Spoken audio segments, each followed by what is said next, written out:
Subscribe now and press the bell icon. Never miss an update. नमस्कार साथियों, स्वागत करता हूं सभी का इस YouTube चैनल पर। मित्रों, शिक्षा मनोविज्ञान की नई टेस्ट सीरीज शुरू की है जो विशेष तौर पे एमपी भर्ती के लिए बहुत ज़्यादा फायदेमंद होने वाली है, लेकिन साथ ही ये रीट और सीटेट भर्ती के लिए भी समान रूप से उपयोगी रहेगी। साथियों, टेस्ट नंबर 1 ये है, बिल्कुल आपके लगभग इसमें 15 टेस्ट में आपको 30 प्रश्नों के लेकर आऊँगा। अगर आपको इन सब की पीडीएफ लेनी है साथियों, तो आपको हमारे Telegram channel study with PN Lodha को ज्वाइन करना पड़ेगा। वहां से बिल्कुल आप इसकी पीडीएफ प्राप्त कर सकते हो, बिल्कुल निःशुल्क। शुरू करते हैं मित्रों इस टेस्ट को। प्रश्न नंबर 1 आता है, विकास का तात्पर्य बढ़ने से नहीं है, इसका तात्पर्य व्यवस्थित तथा समानुगत परिवर्तन से है जो परिपक्वता के लक्ष्य को प्राप्त करने की ओर होते हैं। यह किस मनोवैज्ञानिक का कथन है? ड्रेवर, इंग्लिश, हरलॉक और G.A. हेटफील्ड।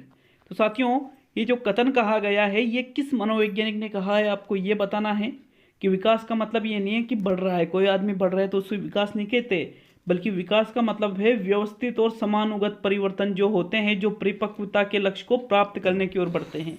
तो साथियों, ये परिभाषा दी गई है हरलॉक के द्वारा। विकल्प 3 आपका यहाँ पर सही है मित्रों। नेक्स्ट प्रश्न 2 पे चलते हैं साथियों। बाल्यावस्था की उम्र होती है 6 वर्ष से 12 वर्ष तक, जन्म से 5 वर्ष तक, 9 से 15 वर्ष तक और 12 से 18 वर्ष तक। तो साथियों, बाल्यावस्था की आयु होती है 6 वर्ष से लेकर के 12 वर्ष तक। साथियों, इसके 15 जो टेस्ट होंगे उसमें प्रत्येक 5 टेस्ट के बाद कंफ्यूजन वाले जो प्रश्न हैं उनकी एक अलग स्पेशल सॉल्यूशन क्लास इनकी भी लगाई जाएगी। साथियों, ज़्यादा से ज़्यादा वीडियो को शेयर कर दीजिए अगर अच्छा लगता है तो। विकल्प प्रथम आपका सही है मित्रों। नेक्स्ट प्रश्न नंबर 3, बाल मनोविज्ञान में अध्ययन किया जाता है बाल्यावस्था के व्यवहार का, गर्भकालीन अवस्था से परिपक्वता तक, बालकों की विकास अवस्थाओं का और बालकों की मनोवैज्ञानिक क्रियाओं का। तो साथियों, जो बाल मनोविज्ञान है उसमें गर्भकालीन अवस्था से परिपक्व अवस्था तक अध्ययन किया जाता है। आपका इसमें भी विकल्प नंबर 2 सही है मित्रों। चलिए प्रश्न नंबर 4 देखेंगे। किशोरावस्था के विकास के सिद्धांत में त्वरित विकास का सिद्धांत के प्रतिपादक है। तो त्वरित विकास का सिद्धांत किसने दिया था? ये किशोरावस्था के जो विकास के सिद्धांत है उनमें से है ये क्वेश्चन। स्टेनले होल, थोर्नडाइक, किंग और क्रोएंडक्रो। तो साथियों, त्वरित विकास का सिद्धांत देने वाले थे स्टेनले होल। आपका प्रथम विकल्प यहाँ पर सही है। चलिए नेक्स्ट प्रश्न नंबर 5 देखते हैं। अगर आपको ये पता नहीं है कि त्वरित विकास होता क्या है, तो साथियों, त्वरित विकास का सीधा सा मतलब है कि किशोरावस्था में जो विकास होता है वो तुरंत हो जाता है। ठीक है, वो होता है त्वरित विकास का सिद्धांत। प्रश्न नंबर 5, शिक्षण और अधिगम के तत्व है शिक्षक, शिष्य और शिक्षण की प्रक्रिया, अधिगम की क्रिया और उपरोक्त सभी। तो साथियों, शिक्षण के भी तत्व और अधिगम के भी तत्व सभी चीजें हैं। शिष्य भी है, शिक्षण भी है। शिष्य मतलब छात्र, शिक्षक भी है, अधिगम की क्रिया, ये सभी चीजें शिक्षण और अधिगम के तत्वों में आ जाती है। विकल्प चौथा आपका बिल्कुल सही रहेगा प्रश्न नंबर 5 में। नेक्स्ट प्रश्न नंबर 6 देखते हैं मित्रों। अभिप्रेरणा को प्रभावित करने वाले कारक हैं आवश्यकताएं, आकांक्षा स्तर एवं रुचि, संवेगात्मक स्थिति और उपयुक्त सभी। तो साथियों, अभिप्रेरणा को देखिए, आवश्यकता भी प्रभावित करती है, आकांक्षा स्तर और रुचि भी प्रभावित करती है, संवेगात्मक स्थिति जो व्यक्ति की होती है वो भी इसको प्रभावित करती है अभिप्रेरणा को। इसलिए आपका जो चौथा विकल्प है वो सही रहेगा। प्रश्न 7, समझिए प्रश्न को और फिर आंसर दीजिएगा। एक बंदर को जब मैंने देखा मार भगाया, अब वह जब मुझे देखता है तुरंत भाग जाता है। बताइए बंदर की यह सीखने की क्रिया किस प्रकार की है कि मैंने बंदर को देखा तो उसको मारा और भगा दिया, अब वो मुझे देखते ही तुरंत भाग जाता है। तो आपको ये सीखने की क्रिया बतानी है क्या है। ये प्रयास एवं त्रुटि द्वारा वो सीखा, अंतर्दृष्टि द्वारा सीखा, संबद्ध अनुक्रिया द्वारा सीखा या उपकरणात्मक संबंध प्रत्यावर्तन द्वारा वो सीखा। तो साथियों, इसका सही आंसर है वो बंदर संबद्ध अनुक्रिया द्वारा सीखा। संबद्ध अनुक्रिया का मतलब है प्राचीन अनुबंधन जो कि पावलोव के द्वारा दिया गया था। ठीक है, यहाँ पर अनुबंधन उसका हो गया है। विकल्प तीसरा यहाँ पर सही है साथियों। प्रश्न 8, एक समूह को बनावट का अध्ययन करने में प्रयुक्त होती है प्रश्नावली विधि, साक्षात्कार विधि, व्यक्ति इतिहास विधि और समाज विधि। तो साथियों जो समाजमिति विधि है वो समूह की बनावट, समूह को नहीं है सॉरी, ये समूह की है, समूह की बनावट का अध्ययन करने में ये प्रयुक्त होती है, क्योंकि इस समाजमिति विधि में एक समूह का ही अध्ययन किया जाता है साथियों। विकल्प चौथा ही आपका सही रहेगा। नेक्स्ट प्रश्न 9, अधिगम स्थानांतरण का मानसिक समान तत्वों का सिद्धांत किसने प्रतिपादित किया? CH जड़, स्किनर, स्पीयरमैन और थॉर्नडाइक। तो साथियों अधिगम स्थानांतरण के जो सिद्धांत है उसमें मानसिक समान तत्वों का सिद्धांत दिया था EL थॉर्नडाइक के द्वारा। चौथा विकल्प आपका सही है प्रश्न नंबर 9 में। मित्रों नेक्स्ट प्रश्न नंबर 10 देखते हैं साथियों। निम्न में से सही कथन बताइए, सही कथन बताना है आपको। आवश्यकता से प्रोत्साहन उत्पन्न होता है, प्रोत्साहन से आवश्यकता मजबूत होती है, आवश्यकता से प्रणोद की उत्पत्ति होती है और प्रणोद आवश्यकता की जननी है। तो साथियों आपको सही आंसर देना है प्रश्न नंबर 10 में। तो मित्रों इसका सही आंसर है तीसरा विकल्प, आवश्यकता से प्रणोद की उत्पत्ति होती है। प्रणोद को अंतर्नोद भी कहा जाता है साथियों। विकल्प 3 आपका यहाँ पर सही रहेगा प्रश्न नंबर 10 में। नेक्स्ट प्रश्न 11, जब व्यक्ति किसी पाठ या विषय को सीखता है तो उसके मस्तिष्क में कुछ दैहिक परिवर्तन होते हैं। ऐसे परिवर्तनों को तकनीकी रूप से कहा जाता है धारण करना, स्मृति चिन्ह, प्रत्याहान और प्रत्याभिज्ञान। तो साथियों उसको कहा जाता है स्मृति चिन्ह। क्या होता है स्मृति चिन्ह? कि हम जब किसी चीज को सीखते हैं तो अपने मस्तिष्क में कुछ परिवर्तन आ जाते हैं और ऐसे परिवर्तनों को ही तकनीकी रूप से स्मृति चिन्ह कहा जाता है। मित्रों दूसरा विकल्प सही है इसमें। प्रश्न 12, यूनेस्को द्वारा मंद बुद्धि बालकों की बुद्धि लब्धि बताई गई है। 70 से 80, 0 से 19, 50 से 69 और 20 से 30। तो मित्रों यूनेस्को ने मंद बुद्धि बालकों की बुद्धि लब्धि बताई है 70 से 80। जिन बालकों की IQ 70 से 80 के बीच होती है ऐसे बालक मंद बुद्धि होते हैं अकॉर्डिंग टू यूनेस्को। प्रथम विकल्प आपका सही है साथियों। प्रश्न 13, TAT परीक्षण का निर्माण किसने किया? बिने ने, मॉर्गन एवं मुर्रे ने, थॉर्नडाइक ने और स्किनर ने। तो साथियों TAT एक परीक्षण का नाम है जो विकसित किया था मॉर्गन एवं मुर्रे के द्वारा। विकल्प आपका जो दूसरा सही है साथियों वो यहाँ पर सही रहेगा। क्लियर है सभी के मित्रों? चलिए नेक्स्ट प्रश्न 14 देखेंगे। बहिर्मुखी बालक की विशेषता नहीं है चिंताग्रस्त, कार्य करने की इच्छा, आक्रामक और शांत एवं आशावादी। तो साथियों यहाँ पर देखिए जो बहिर्मुखी बालक है उसकी विशेषता नहीं है। अब यहाँ पर दो जो विकल्प है ये तो गलत हो जाते हैं क्योंकि ये तो विशेषता है, सामने रहता है आपके चिंताग्रस्त और आक्रामक। तो मित्रों देखिए जो बहिर्मुखी बालक है आप प्रथम विकल्प सही कर सकते हो, तीसरा सही कर सकते हो, लेकिन यहाँ पर ज़्यादा सही आंसर रहेगा आक्रामक। वो कोई आक्रामक नहीं हो सकता है वो चिंताग्रस्त तो हो जाए, लेकिन आक्रामक ये थोड़ा ज़्यादा गलत दिख रहा है, इसलिए आपका जो तीसरा विकल्प है मित्रों वो सही रहेगा। और आप कमेंट बॉक्स में कमेंट करके जाए कि आपके अनुसार इसका प्रथम विकल्प सही है या तीसरा विकल्प सही है। नेक्स्ट प्रश्न नंबर 15, अधिगम में वृद्धि की जा सकती है प्रोत्साहन देकर, डराकर, प्रलोभन देकर और सभी। तो साथियों डराकर और प्रलोभन देकर ये तो बिल्कुल ही गलत ऑप्शन हो गए, इसलिए प्रथम विकल्प ही आपका सही है, प्रोत्साहन देकर अधिगम में वृद्धि आप कर सकते हो। नेक्स्ट प्रश्न 16 देखते हैं मित्रों। बालकों के कुसमायोजित होने के कारण होते हैं, आनुवांशिक कारणों से वो कुसमायोजित हो सकता है, शारीरिक कारणों से हो सकता है, स्वभावगत एवं संवेगात्मक कारणों से हो सकता है और उपयुक्त सभी। तो साथियों ये सभी ही कारण बालक के कुसमायोजित होने के बन सकते हैं, इसलिए आपका जो सभी वाला विकल्प है विकल्प नंबर 4 वो बिल्कुल राइट रहेगा साथियों। चलिए नेक्स्ट प्रश्न नंबर 17, वह बालक जो व्यवहार से सामाजिक प्रतिमानों से विचलित हो जाता है कहलाता है प्रतिभावान बालक, अपराधी बालक, मंदबुद्धि बालक और पिछड़ा बालक।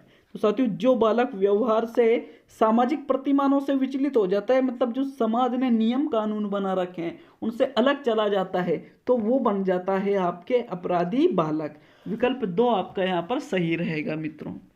नेक्स्ट प्रश्न नंबर 18, विकलांग बालकों के लिए विद्यालय होने चाहिए प्रातःकालीन, रात्रिकालीन, आवासीय और सभी। तो साथियों, जो विकलांग बालक होते हैं उनके लिए आवासीय विद्यालय होने चाहिए। आवासीय का मतलब जहां पर वो रह भी सके और पढ़ भी सके। प्रातःकालीन, रात्रिकालीन, ये क्या, ये तो गलत है बिल्कुल, इसलिए आपका चौथा विकल्प सही नहीं है, सिर्फ तीसरा ही विकल्प सही है। प्रथम दूसरा तो ऑटोमेटिक गलत है। नेक्स्ट प्रश्न 19, डिक्रोली विधि का आविष्कार किसने किया? सेगविन ने, क्रो ने, मोंटेसरी ने और हीली ने। तो साथियों, डिक्रोली विधि का आविष्कार करने वाले थे हीली। आपका जो चौथा विकल्प है वो सही रहेगा। हीली के द्वारा डिक्रोली विधि का आविष्कार किया गया, चौथा विकल्प सही है मित्रों। प्रश्न 20, शिक्षण अधिगम की प्रक्रिया बालक को अभिवृद्धि पर बल देती है, इसमें सम्मिलित है लक्ष्य प्राप्ति हेतु प्रेरणा देना, अधिगम अनुभव प्रदान करना, वैयक्तिक विकास की प्रक्रिया है और उपयुक्त सभी। तो साथियों, शिक्षण अधिगम प्रक्रिया से क्या होता है? अभिवृद्धि पर बल दिया जाता है बालक की, तो ये सभी चीजें इसमें सम्मिलित होती है। प्रेरणा दी जाती है लक्ष्य प्राप्ति के लिए, अधिगम के अनुभव प्रदान किए जाते हैं, वैयक्तिक विकास प्रक्रिया है ये, इसलिए जो चौथा विकल्प है वो सही रहेगा। नेक्स्ट प्रश्न नंबर 21, वस्तुनिष्ठ परीक्षण को सम्मिलित किया जा सकता है परिमाणात्मक परीक्षण द्वारा, गुणात्मक परीक्षण, रेटिंग स्केल और एनेक्डोटल आलेख। साथियों, जो वस्तुनिष्ठ परीक्षण है उनको किसमें सम्मिलित किया जाएगा? तो उनको किया जाएगा परिमाणात्मक परीक्षण में सम्मिलित किया जाएगा। परिमाण का मतलब क्या होता है? जो अंक भार जिसमें प्रदान किए जाते हैं, परिमाणात्मक परीक्षण जिसमें बालक का ज्ञान देखा जाता है साथियों। और जो गुणात्मक है, रेटिंग स्केल है, ये तो विशेष चीजें हैं, ये परिमाणात्मक में नहीं आते हैं, संख्यात्मक में नहीं आते हैं। संख्या और परिमाण दोनों ही एक चीज है, इसलिए प्रथम विकल्प सही है मित्रों। नेक्स्ट प्रश्न नंबर 22, मोंटेसरी प्रणाली का विकास किस प्रकार के बालकों के लिए किया गया था? मंद बुद्धि और सुविधाहीन बालकों के लिए, तीव्र बुद्धि बालकों के लिए, औसत बुद्धि बालकों के लिए और उपरोक्त सभी। तो साथियों, मैडम मारिया मोंटेसरी ने जो विधि दी थी, मोंटेसरी विधि जिसका नाम है वो मंद बुद्धि और सुविधाहीन बालकों के लिए विकसित की गई थी। आपका प्रथम विकल्प यहाँ पर सही है मित्रों। नेक्स्ट प्रश्न नंबर 23, जब परीक्षार्थियों की संख्या अधिक हो तो किस प्रकार के प्रश्नों द्वारा उनका मूल्यांकन किया जा सकता है? अति लघु उत्तरीय, वस्तुनिष्ठ, निबंधात्मक और मौखिक परीक्षा।